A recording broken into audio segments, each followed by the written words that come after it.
Siapa kawan menak-menak langkahmu sama timang timang berkedok nang kurang sorot hitang pacang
Indriyak sasara maruta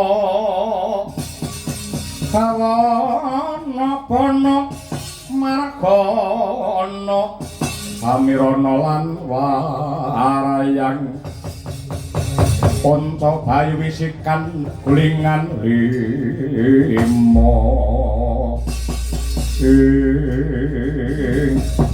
Raden Arjuna yurisang Dananjaya Lumaku lon-lonan nerkang tinuju nenggih klampis ireng datang raita nggih lumampah mlebet wonten sajroning wana kepapak barisane rata genawa watak pantune buta mambu gandaning satriya mangkrak krodha nganti kaya jangkrik mambu kili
Esmunira kamanungsan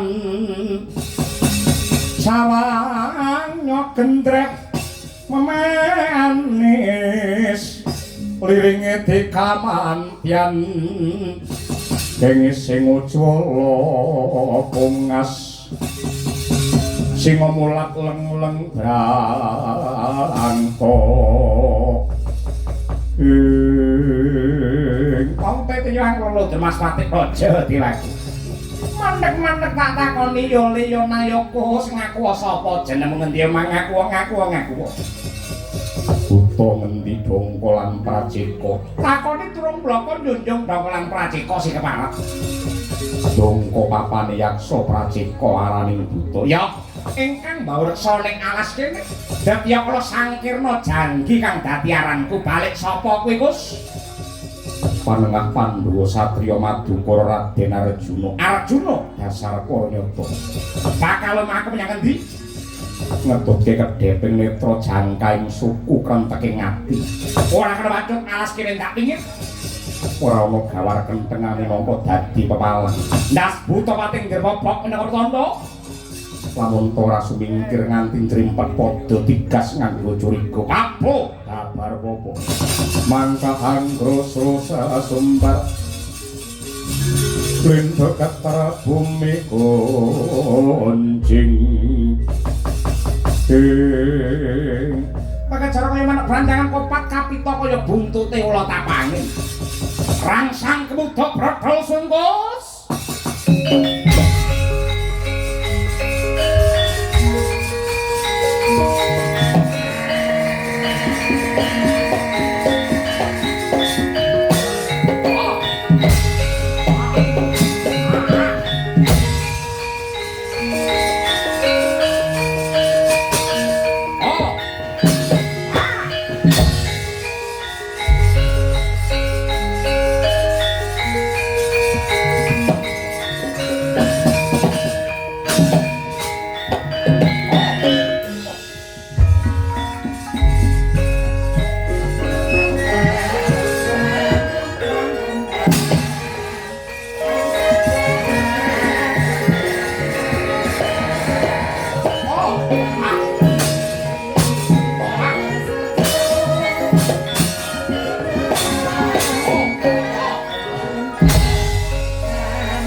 Nyolera Praboto abang kalakar mengwok mungsuh kaminto lawan anggrolir sing onabdo kagyayun kalnubro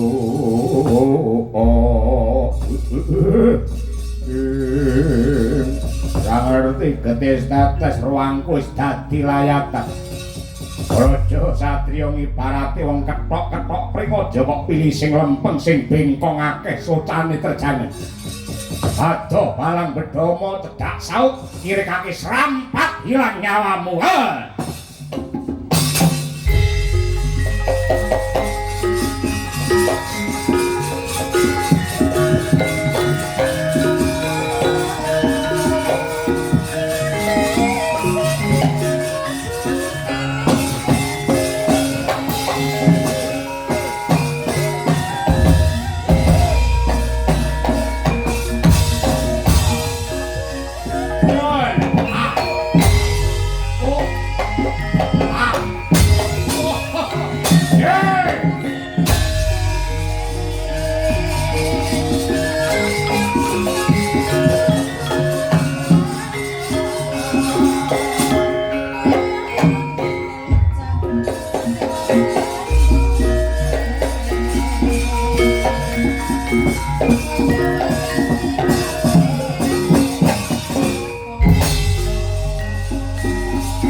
tanpa siring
jagat ilo batur yo jagat mangestupa kadangipun kakang kaipi yo ndak tampa gawe renaning donya anggon mulu maksana kaya wong bingung lan wong linglung semune rasamu liwung kepiye ya napa nggih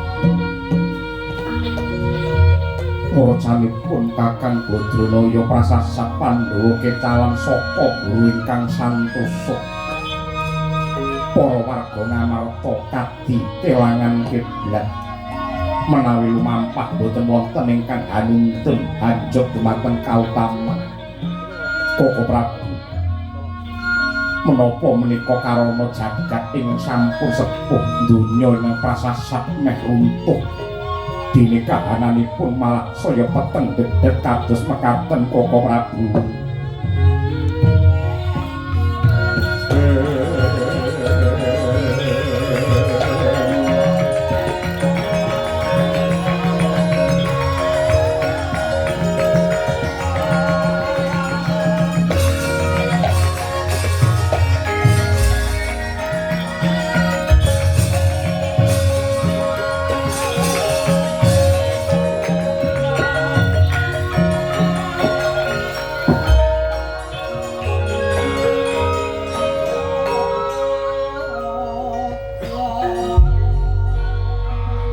saranane wong yen luhung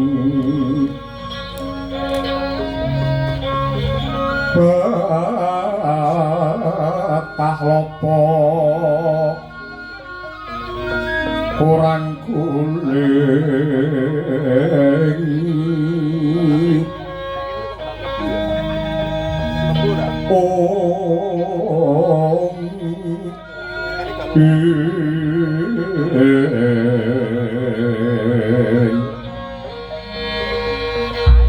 Halinga solah jatmiko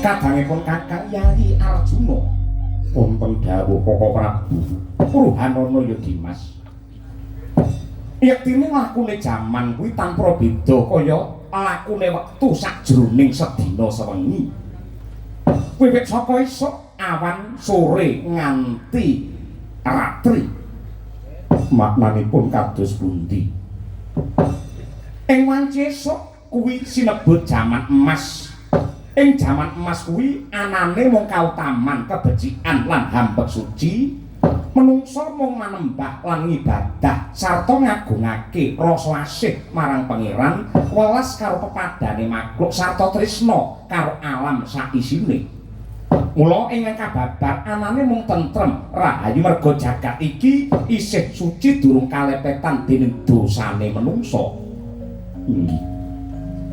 Banjur angka loro ngancik wanci awan sinebut jaman perak. Hawane wiwit panas, srengenge wiwit jedul, merga kanistan nadyan mung sithik wis wiwit ana. Sabanjure lerek meneh wanci sore utawa sinebut jaman tembaga. Menungsa wiwit bingung rasane kemrungsung batine merga bakal tumindak lan bakal niti ing wanci bengi utawa wanci peteng. Ing jaman tembaga antarane kanistan lan kautaman bobote timbang sing tegese ning endi ana kautaman ning kono uga ana kamurkan. Sabanjure kang pungkasan ya kuwi wanci bengi utawa ratri sinebut jaman wesi. Kahanane peteng menungsa polahe kaya kelangan kiblat. Wis ora weruh karo kautaman lan kebecikan, ora ngerti karo panembah lan rasa asih, anane mung wong golek mulyane dhewe-dhewe kanthi liwat dalan kang nista tanpa gagas rekasane wong liya. Mulai jaman wesi iki kautaman wis ilang merga kagiles dening mungkare hawa nafsu ingkang ditindakake dening jalma manungsa. Lah, nanging yektine lakune jaman lan wektu mau kaya ubenging roda. Lakune jaman lan wektu kuwi kaya ubenging roda wiwit saka esuk awan sore bengi banjur balik esuk meneh sateruse. Tegese yen jagat iki wis ngancik jaman wesi bakal ngambah jaman emas meneh, nanging suwe lan orane lakune wektu mau gumantung tumindake manungsa kepiye. Yen sipate manungsa mung uja murka ngumbar dosa, lakune bengi saya dawa, nanging yen manungsa gelem tobat lan dandane makarti tumuju marang kasucen, pepetenge wengi enggal gumingsir dadi biar padang ngancik wanci gagat rahina.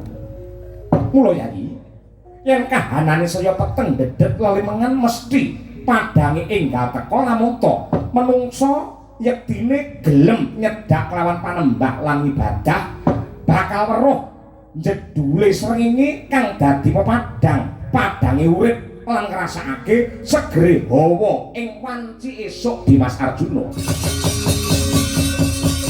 Kartika panjresuk sumelak wadono kengis pangasati ning kusuma mamayu waloyeng bumi kaitan dimen ngrato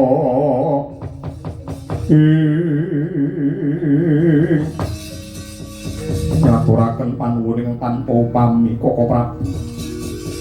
Siadi bakal menyang endi? Nadyan Kyai Semar sampun murca mesti kemawon kula boten badhe nigakaken dhumateng anak-anak ibu. Pramila palengguhan samangke kula tetep badhe bidhal dhateng Klampis Ireng. Yen ngono bareng karo lakuku merga sing ndak tuju tanpa beda kelawan Siadi. Ayo ditonton. Yen Semar ora ana kira-kira polahe menungsa do kaya apa?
sumilah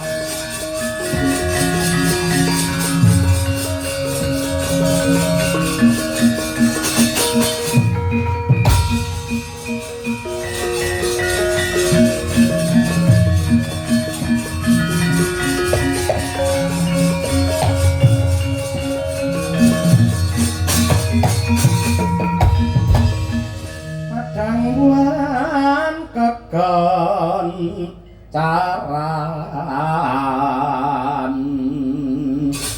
nadangipun nama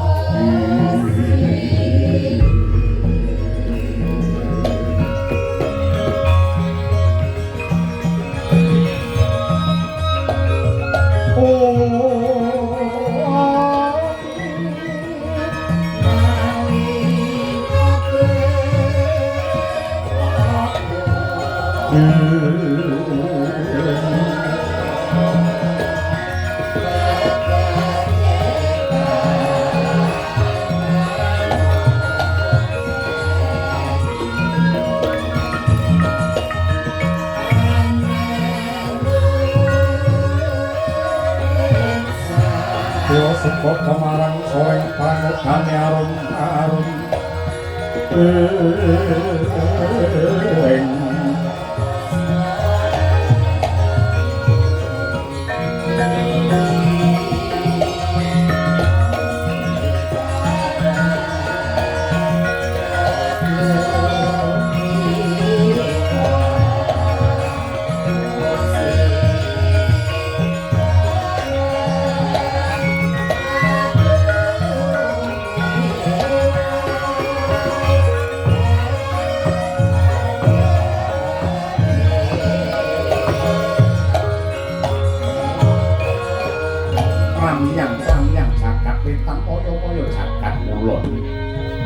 Yakti dudu sunari Surya Candra Darumyang Kartika maning gumelare kambangan alang-alang kumidir ing mundarandir bawana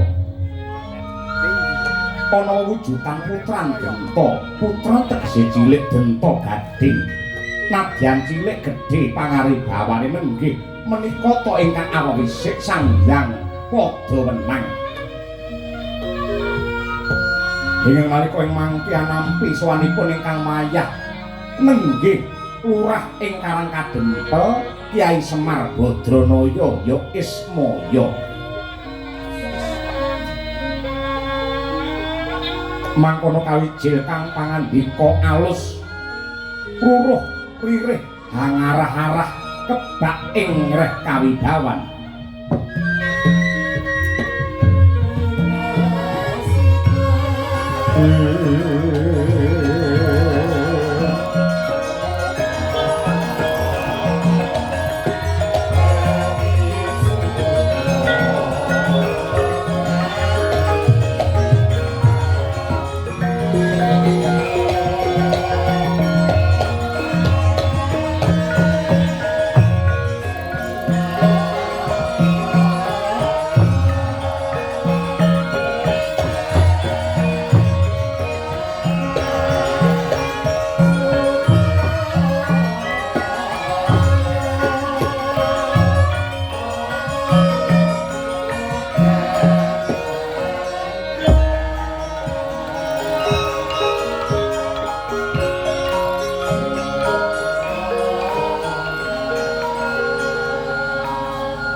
jak niyak ning talaga kadilangit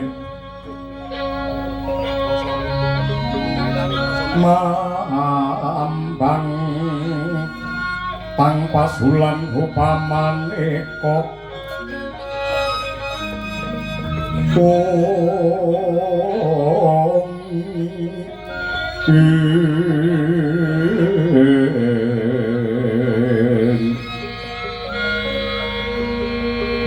lintang tulya kusuma iwa sumawur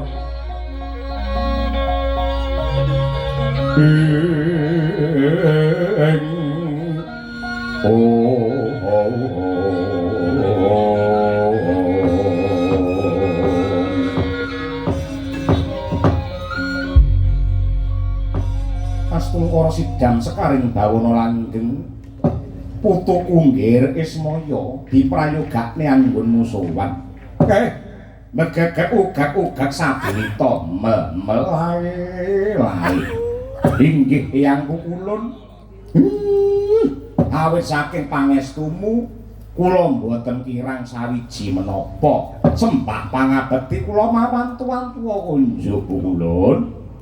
Iya Semar ndak tampa. Ndak sawang katon peteng kang gaya. Semune ana bab ingkang dadi geyongane kayun. Eyangku Kulon kalilan kula matur. Salebetipun bingung raos kula sinten malih ingkang kula sambat sebuti kejawi namung paduka supados Semar menika enggal antuka trontong pepajar. Nuwun sewu. Tiyang ing tanah Jawi rumiyin menika saderengipun wonten mandhapipun agami maneka warni menika kawontenanipun sampun sae. Rasa kamanungsan sampun dipun gondheli kenceng. Rasa guyub rukun sampun budaya ing saben dina. Ning saksampunipun agama menika nyebar wonten ing Pulo Jawa, sebabipun menapa mongko agama niku tuntunane menungsa kangge nuntun dumateng morale titah. Ning sakwise menungsa niku do ngrasa agama tik pakartine kaya wong sing ora nggilut agama ya. Ismaya Purhanana ya nggih. Agama kuwi tuntunan ingkang tumuju marang tatanan ingkang tinulis ana ing kitab suci minangka paugerane menungsa supaya tentrem lahir batin, slamet donya nganti akhir. Ewadene yen ana menungsa wis ngrasuk agama lan nindakake ibadah nanging pakartine isih salah, kuwi dudu agamane sing luput nanging carane nggilut agama lan carane manembah sing durung bener. Merga akeh-akeh wong ibadah kuwi mung wedi lan kuwatir besok yen mati nganti nyemplung ana ing neraka disiksa ana ing yomani. Saiki ulun tak mundhut prisa, upama besok swarga lan neraka kuwi ora ana, kira-kira menungsa gelem ngibadah lan manembah apa ora Semar?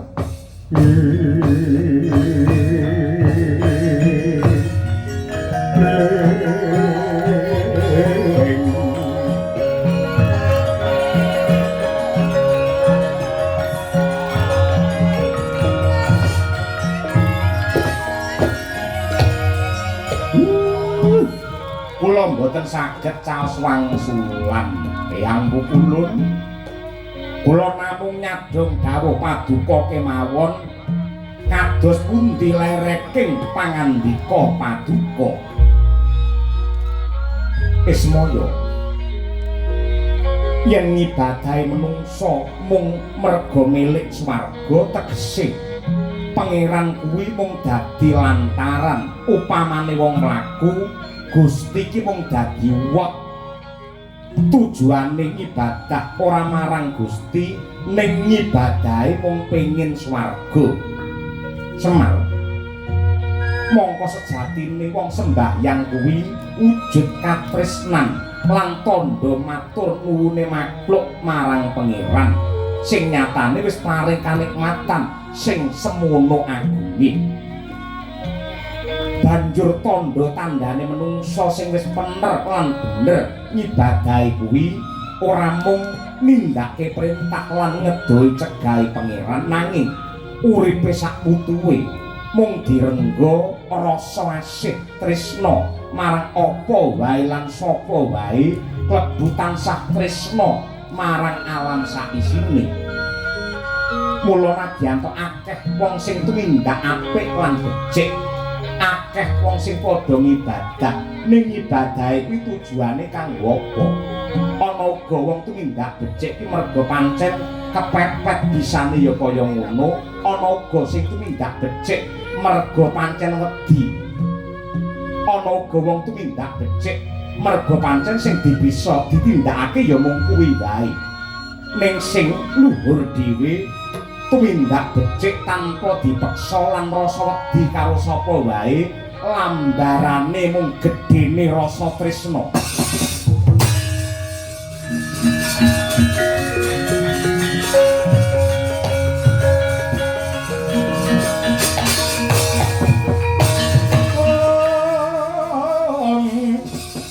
Semareka den prayitna semurire eka balik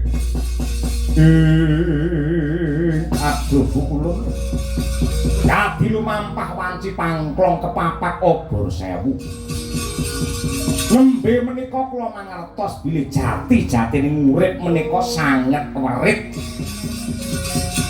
Kula ngaturaken panuwun ingkang tanpa upami anggo ulun Semar. Sakuse padhang kang dadi pikirmu. Aja kesuwen anggenmu mapan ana kahyangan alang-alang kumite. Merga lamun ta kowe lunga saka desamu iki mengko wis ora ana sing dadi gondhelan. Malah kepara bisa mbebayani merga ora ana sing elek-elek tumuju marang bebener satemah menungsa mung ngumbar karo nepsune dhewe. Baliya marang desamu lan aja kaget lamun weruh desamu wis beda nalika kok lenggahe biyen. Lan ripalungguhane kita sebul nganggo donga pangestu. Dandana cara nom-nomamu biyen nalika isih mapan ana kahyangan. Men wong ki banjur ora ewuh pekewuh marang sapa ta Semar kuwi. Sakuse jeneng kita dandan kanthi prayoga kanthi jatnika. Gandeng kuwi papan dunungmu sing bisa ngrampungi ya kowe. Malah kanthi lakon iki mengko anak-anakmu bisa mawas diri lan dandane pakarti. Anggene padha mendem karo sing jenenge kadonyan. Lho, anak kula kados pundi? Nalaripun ing dipun lampahi anak kula ing kula tilar menapa kula? Wis ora perlu ndak jlentrehake mengko wangsulane ya kanthi dumadining lelakon. Tak sebul ripalungguhan iki salina wujud Semar.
Besok mendem baris sing gareng lawan wonten timbalan ingkang ngadhawuh Raden Patih Arya Sengguni.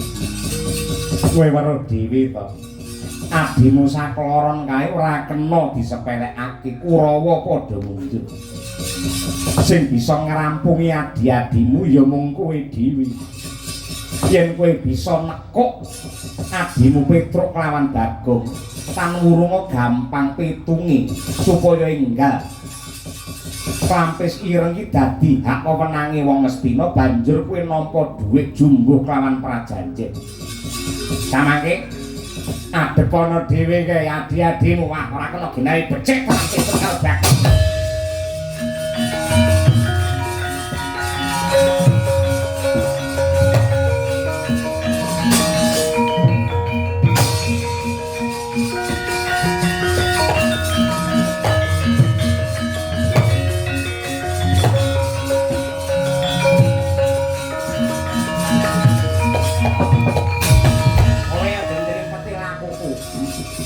aja ngorak-arik sing dadi cita-citaku. Kowe iki sik nekat, yaene sik nekat. Bengak-bengok kaya ngono tak samripanmu sabang kaya ngono. Bola-balik bocah ora genah, ngeyele dikek ning arep. Dimulyake nek ora gelem. Aku wis kuncung nganti gelung kowe barang dadi kere. Saiki wancine munggah bali. Paradene kaya ngono kuwi kowe. Aku iki wakile bapak sing nentokke keluarga Klampis Ireng dina iki dudu sapa-sapa kejaba menawa wigareng. Lho, lek sing kok tentokne tumuju marang bener lan apik, monggo Mas, monggo aku manut aku tuturi. Lek kelakuanmu kaya ngono iki ngedoli warisan bapak sing rong cetha lunga apa mati. Ngene kelakuan menungso apa kelakuan iblis ngono. Oh, pancen dawa umurmu.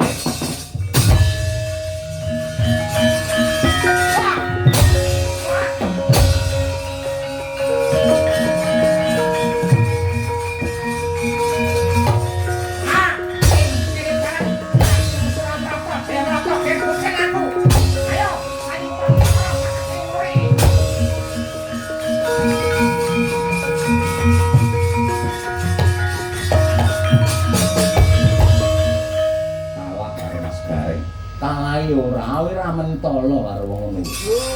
Wis cilik ceko.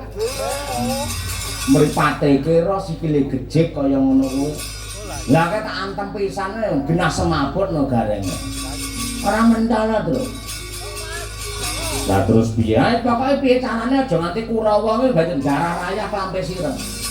Perkara gareng ora usah diwales jarne ngono turu dhewe kedeke. Terus sawang wae sing penting yen nganti Kurawa wani nyidek bumi ing Klampis Ireng. Oh, iki engko berdarah-darah tenan kok.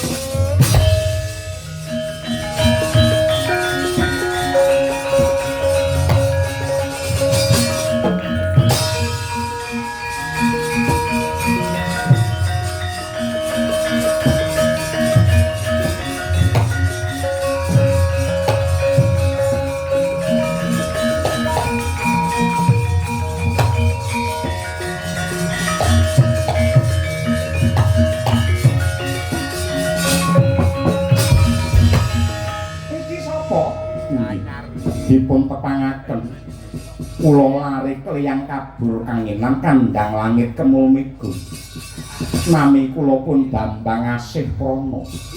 Bambang Asih Prana inggih ana wigati apa tekono Klampis Ireng nemoni kelawan Ratu Ndarawati. Kula mangertos bilih paduka menika socaning rakoboring jagat. Kula kepengin ngayom dhumateng ngarsa paduka dados abdi paduka supados kula ugi saged nderekaken tumrap anggen kula badhe cawe-cawe netepi dharma satriya lan ugi njejekaken adilan bebener. Arep suwita karo Ratu Ndarawati.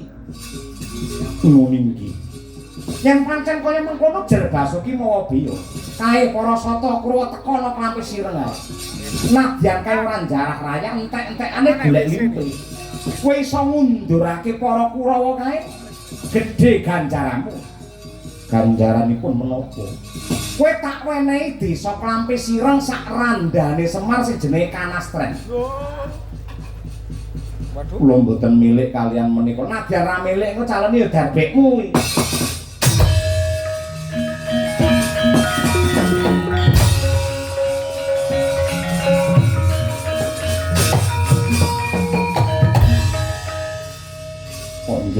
Diwenehi Klampis Ireng diwenehi randane Semar yen Semar goleki mangke kados pundi. Kowe cah enom ora ngerti bangsa ngene.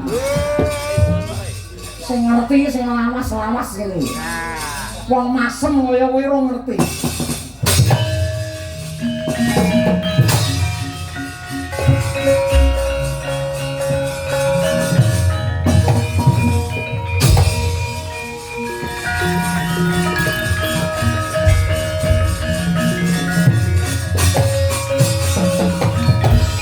Sawun Bambang Asih Pranadine Ratu Ndorowati. Kowe sapa? Kartomarma. Arep ngopo? Sing kudune takon ki aku kowe ngopo ngidekake sikilmu ning Klampis Sira. Iki bakal dituku Ngastina. Arep dibangun mall ning kene. Mall denggele mlocot iki.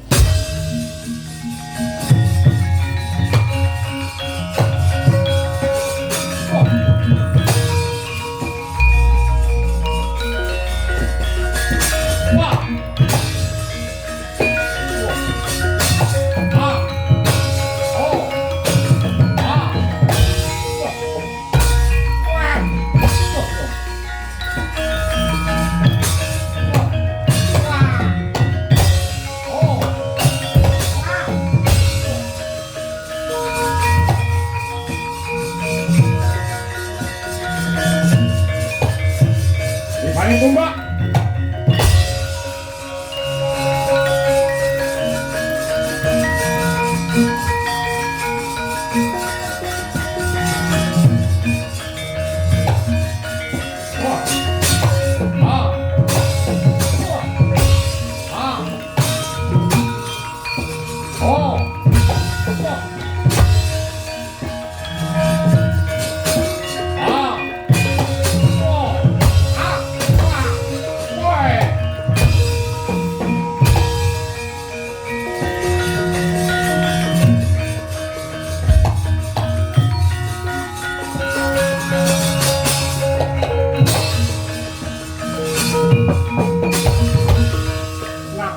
Mundur nanging dereng kalah.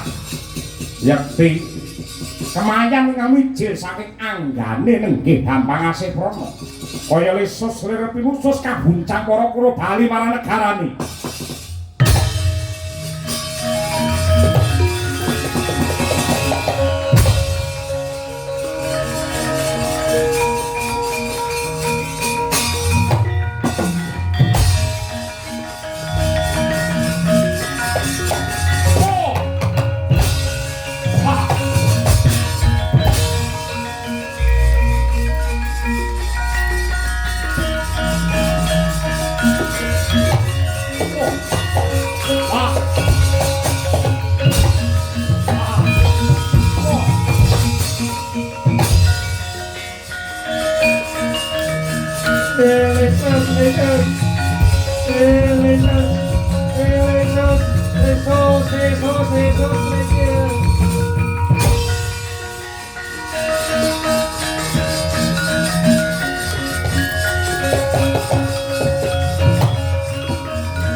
Sampun kula winduraken.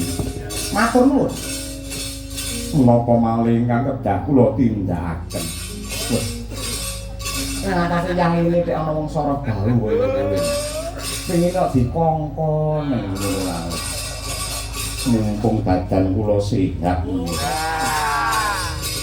Sanganen. Kalau cah telu anak Semar tukaran. Kowe iso ngrukunke cah telu kae. Oh, dadi abdiku ki nasih bangsu.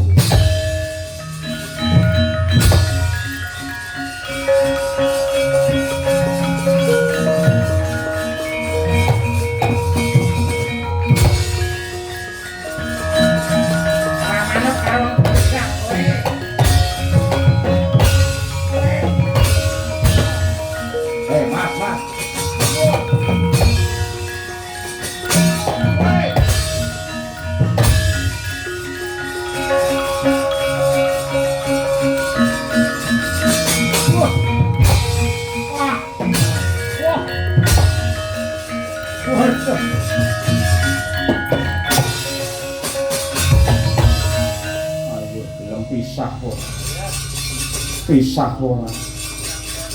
bocah telu ora ana sing bejaji kabeh ngendel-ngendelke pisah wae wis saiki sapa ki numpak nang nggo sirah kuwi sapa ora apa-apa bareng ndangak ya ampun ra kathokan kae ayo pisah pisah apa ki perkaraku kowe iki wong Jawa rasa melu-melu janji ra gelem pisah kelakon mati kabeh ngene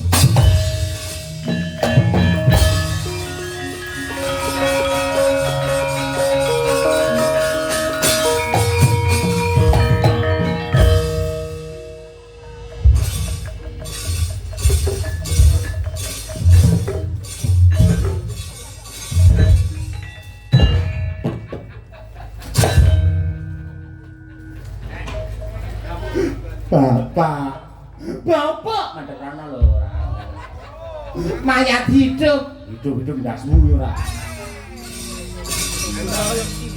Bapak itu lho kowe ngopo aku niteni jane aku lunga iki jane arep ngerti polahmu kaya apa larak tenan rayaan warisan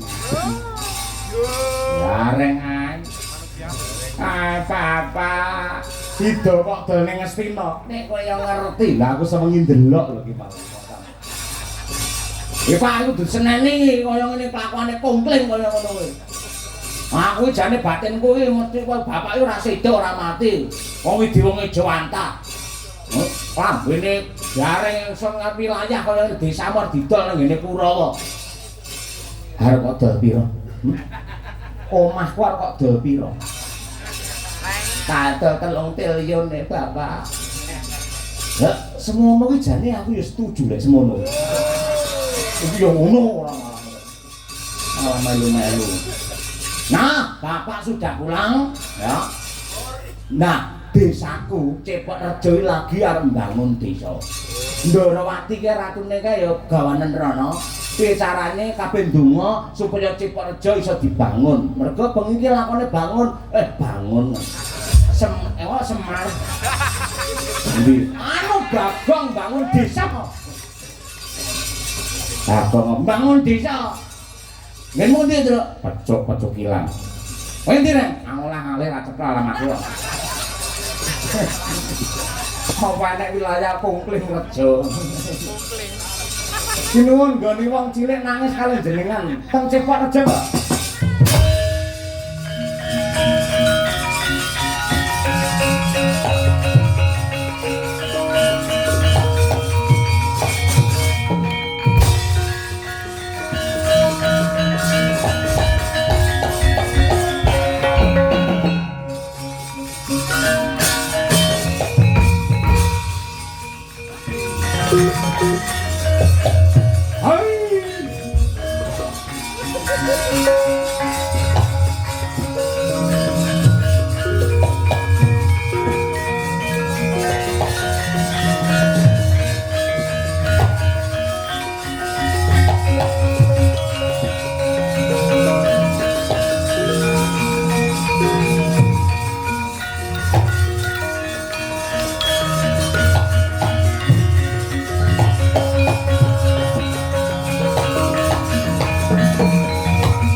Bener kang dadi kandhamu wong yen mengidan karo bondo karo anggon karo sandangan nyepine kabeh mau ora iso nentremke rasa sandangan ki ora iso nentremke rasa sing iso nentremke malah lek ra ngangge sandangan iki malah bentrok